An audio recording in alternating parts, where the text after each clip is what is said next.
Hello అండి. అందరూ ఎలా ఉన్నారు? మేమైతే చాలా బాగున్నాం. మీరందరూ బాగున్నారని అనుకుంటున్నాం. ఈరోజు వచ్చేసి చికెన్ కర్రీ చేస్తున్నానండి. సో ఒకసారి ఆ చికెన్ కర్రీ ఎలా చేయాలి ఏంటన్నది నేను చూపిస్తాను. అంటే మీరు చాలా బాగా చేసుకునే ఉంటారు. బట్ నేను ఒకసారి చేసింది కూడా మీరు ఒకసారి ట్రై చేయండి. బాగుందో లేదో కూడా నాకు కామెంట్ బాక్స్లో చెప్పండి.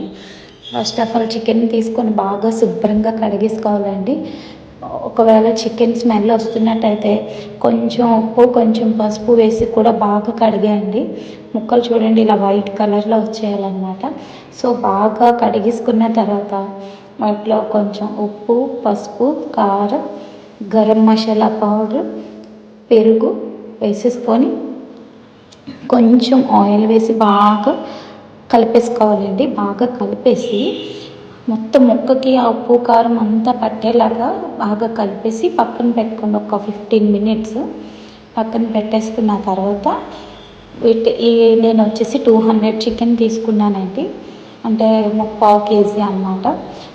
ఆ చికెన్ని ఉప్పు కారం పెట్టిన చికెన్ పక్కన పెట్టేసుకొని వాటికి 8 పచ్చిమిర్చి, 4 ఉల్లిపాయలు కట్ చేసి పెట్టుకోండి.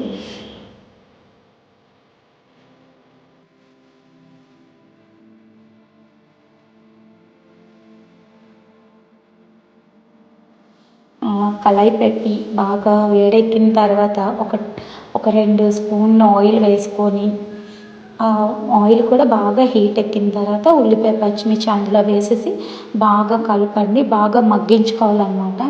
ఉల్లిపాయ పచ్చిమిర్చి ఎంత బాగా మగ్గితే అంత టేస్ట్ అన్నమాట. సో అది మగ్గిన తర్వాత అల్లం వెల్లుల్లి పేస్ట్ వచ్చేసి ఒక 2 టేబుల్ స్పూన్ అల్లం వెల్లుల్లి పేస్ట్ కూడా అందులో వేసుకోవాలి. అది కూడా బాగా కలిపేయండి. కొంచెం వేగిన వెంటనే ఆల్రెడీ ఉప్పు కారం పెట్టిన చికెన్ ఉంది కదా, సో దాన్ని మనం కళాయిలో వేసేసుకుంటాం అన్నమాట. వేసుకొని బాగా కలుపుకోవాలి. బాగా కలుపుకొని ఒక 15 మినిట్స్ అని ఉడకనివ్వండి. అందులో ఉన్న వాటర్ అంతా అలా పైకి తేలుతూ ఉంటుంది. పెరుగు వేస్తే ఏంటంటే చిక్కగా వస్తుంది అన్నమాట చికెన్. నేను ఒక్కొక్కసారి టమాటీ వేస్తానండి, ఒక్కొక్కసారి వేయను. టమాటీ వేయకపోయినా కూడా చికెన్ కర్రీ చాలా బాగుంటుంది అన్నమాట. ఇది టమాటా వేయకుండా చేశాను. సో బాగా కొంచెం వాటర్ అంతా పైకి తేలుతున్నప్పుడు ఒక గ్లాస్ వాటర్ తీసుకొని వేసుకోండి. ఎక్కువ గ్రేవీ కావాలనుకున్న వాళ్ళు 2 గ్లాసెస్ వాటర్ యాడ్ చేసుకోవచ్చు. తక్కువ గ్రేవీ కావాలనుకున్న వాళ్ళు 1 గ్లాస్ వాటర్ తీసుకోండి. మళ్ళీ ఒక పావు గంట సేపు అలా ఉడకనివ్వండి. ఉడికిపోతుంది. చికెన్ మనకు ఉడికిందో లేదో ఇంకోండి మనం గరిటెతో కలుపుతున్నప్పుడు ఇలా ముక్కని ఇలా విరుపుతుంటే గరిటెతోనే విరిగిపోద్ది అనమాట. సో అలా అయితే బాగా బాయిల్ అయినా అనమాట.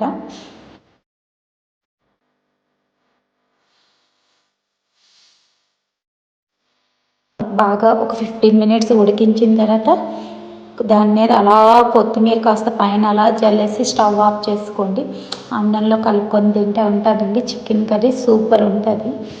ఎక్కువ ఐటమ్స్ అన్నీ వేసేయక్కర్లేదండి. జస్ట్ 4 ఉల్లిపాయ 8 పచ్చిమిర్చితో కూడా చికెన్ కర్రీ ఎంత టేస్ట్ వస్తుంది.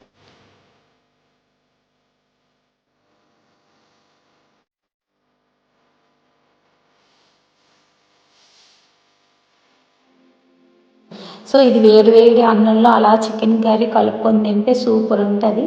మా ఛానల్ ఎంత లైక్ చేసినా ప్రతి ఒక్కరికి చాలా చాలా ధన్యవాదాలండి.